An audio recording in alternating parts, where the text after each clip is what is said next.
Assalomu alaykum azizlar. Salomatligingiz bilan bog'liq dasturimizni boshlaymiz va bugun dasturimizga aynan siz tomonidan yo'llangan, ya'ni ekzema, psoriaz, atabiy dermatit kabi kasalliklar haqida yo'llagan savollaringizga javob olish uchun oliy toifali shifokorlarimizni taklif etganmiz.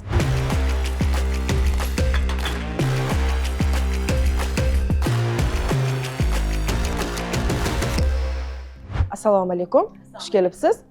Eng ko'p yo'llangan savol: psoriaz o'zi tuzaladimi? Psoriaz kasalligi bu genetik kasallik. 90% hollarda biz bemorlarga tushuntiramiz. Bu genetik, ya'ni nasldan naslga o'tib keladigan kasallik deb. Ya'ni 25-30% hollarda tashqi hamda ichki faktorlar sabab bo'ladi. Ya'ni bular tashqi faktorlarga stress omillari yoki noto'g'ri ovqatlanish, noto'g'ri hayot tarzi yoki ichki omillarga jigar kasalliklari, endokrin kasalliklari yoki juda ham qattiq semirish. Shular hammasi o'sha psoriazni keltirib chiqaradigan omil hisoblanadi. O'zi psoriaz kasalligi qanday holatlarda qo'zg'aydi? Hozirgi kunda psoriaz kasalligini qo'zishda bir qancha faktorlar, tashqi muhit ta'sirlari, neyroendokrin tizimdagi o'zgarishlar ko'proq ta'sir ko'rsatadi.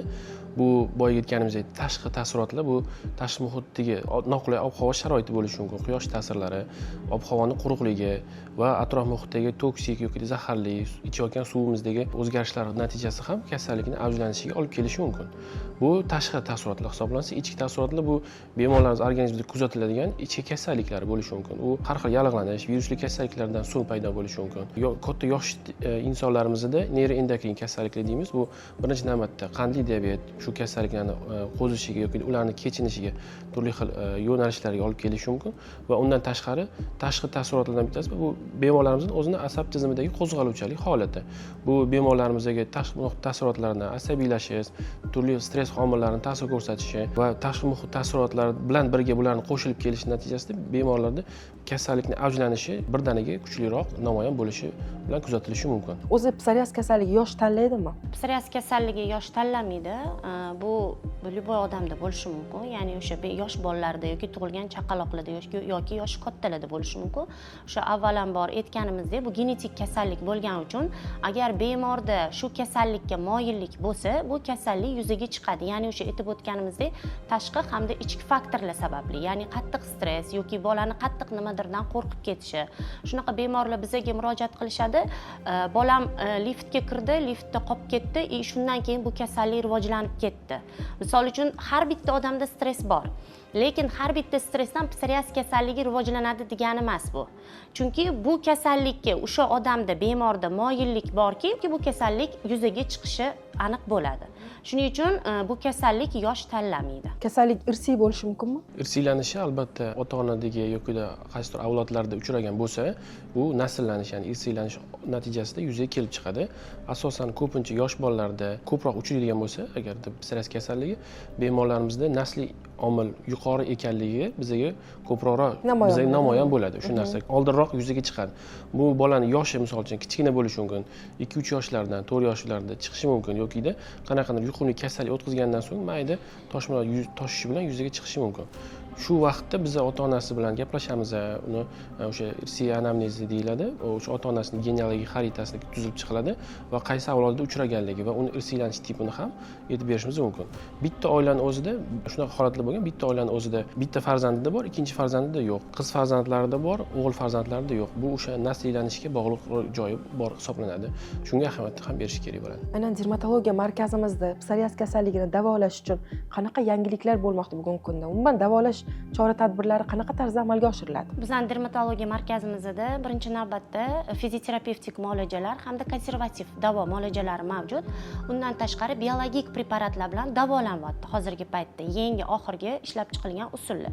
Fizioterapevtik muolajalarga UVB terapiya, UVA terapiya yoki eksimer chirog'i, hammasi shular fizioterapevtik muolajalarga kiradi va konservativda bu yerda dori-darmonlar. O'sha bemorlar kelganda analizlar topshiradi, nima yetishmovchilik bo'lsa, vitamin yetishmovchiligimi yoki qattiq stressmi, shunga qarab dori-darmonlar beriladi. Hamda fizioterapiya olib boriladi. Ular birgalikda olib borilganda biz yaxshi natijaga erishamiz. Undan tashqari biologik preparatlar bemorlar oldindan o'sha analiz tahlillar topshirishadi. Agar bu tahlillar biologik preparatlarga to'g'ri kelsa, biologik preparatlar qilinadi o'sha bemorga va remissiya bosqichi uzoq davom etadi biologik preparatlardan. Eng oxirgi chiqqan samarali usullardan bittasi vositasi hisoblanadi bu preparatlar. Demak, agarda masalan mana bu oy davolanishga keldi, lekin o'sha belgilangan chora-tadbirlarga uy sharoitida amal qilmasa, kasallik yana qo'zg'ashi mumkin, to'g'rimi? Albatta kuzatilishi mumkin.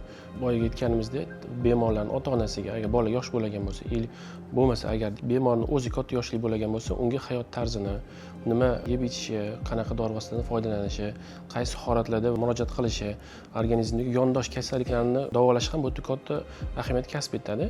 Yondosh kasalliklarni davolashligi, neyroendokrin kasalliklarning buzilishlari, ya'ni metabolik sindrom bo'lishi mumkin. Agar shunaqa holatlar bo'ladigan bo'lsa, bu bemorlarimizga tushunchalar beramiz, shu yondosh kasalliklarni ham davolash. Shundagina asosiy kasallik yengilroq o'tkazadi va oldingidek ko'proq toshmalar kuzatilmasligi va ichki a'zolarga bo'lgan o'zgarishlar kamroq kuzatiladi. Shularning barchasini tushuntirib beramiz bemorlarga, lekin boyaga aytganimizdek, asosiy urg'uni baribir bemor o'ziga beramiz. Chunki bemor o'zi dori vositalarini vaqtida qabul qilish kerak, shifokorga qaysi holatda murojaat qilish kerak, qaysi vaqtda analiz tahlil natijalarini topshirib borish kerak, ularni hammasini tushuntirib beramiz va albatta bemor o'zi tartibli hamma muolajalarni o'z vaqtida bajarsa, albatta bu kasallik remissiyaga tushadi va uzoq vaqt davomida bemorlarda ushbu kasallikdan xolis bo'lishadi. To'g'ri, psoriazda davosi yo'q, lekin biz ularni bemorlarni remissiya bosqichiga tushirib beramiz. Bu degani tuzalish bosqichi. 3 ta bosqich bo'lsa, bizga bemorlar ko'pincha qo'zg'alish, ya'ni obosтрение bosqichida murojaat qilishadi-da, biz obostreniyada qabul qilamiz ularni. Biz keyin statsionar bosqichga o'tkazamiz, chunki fizioterapiya yoki biologik preparat yoki konservativ davo bilan davolab, ularni statsionar bosqichga o'tkazamiz. Keyin remissiya bosqichi, bu tuzalish bosqichi. Tuzalish bosqichiga o'tgandan keyin bemor uzoq vaqt aytganlaridek Shamsiddin bemalol yura oladi. Ratsionga qarab, ovqatlanish tartibiga qarab, bizani aytganlarimizni qilsa, bu narsa uzoq davom etadi.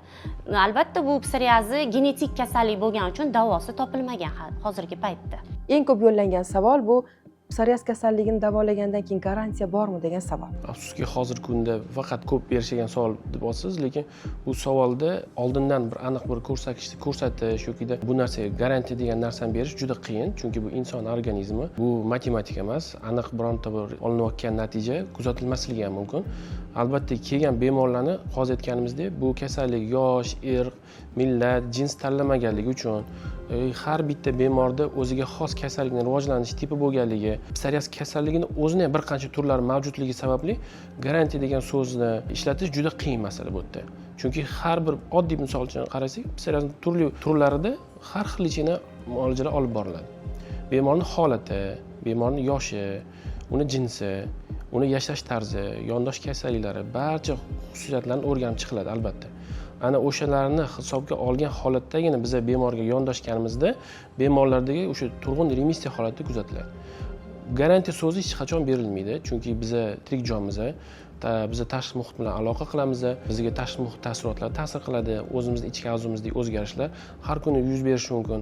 Bu narsani aynan bir kasallikka qo'llashni o'zi, nafaqat psoriaz, har qanaqangi bir kasalliklarga qo'llashni o'zi bu noto'g'ri hisoblanadi meditsinada. Demak, psoriaz kasalligini hozir sizni tinglab shunaqa xulosaga keldimki, psoriaz kasalligida bemor o'ziga o'zi garantiya berishi, o'ziga o'zi javobgarligi, aynan kasallikni davolash ham o'ziga bog'liq ekanligi, to'g'rimi? Umuman olganda, psoriaz kasalligidan markazimizda davolangan insonlarning natijalari hammaga qiziq.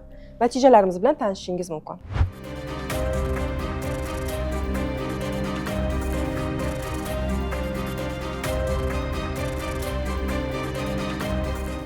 Va ikkinchi mavzu bu ekzema. Ekzema kasalligi bo'yicha ham savollar juda ko'p yo'llangan. Umuman ekzema kasalligi mavsum tanlaydimi? Ekzema kasalligi mavsum tanlamaydi. Hozir aytib o'tganimizdek, ekzema kasalligi uchun maxsus o'zi analizlar bor, tahlillar bor. Ya'ni immunoglobulin E, allergotest tahlillar qilamiz. Misol uchun ekzema nimadan keyin rivojlandi, shuni bilish uchun shu tahlillarni qilib boramiz.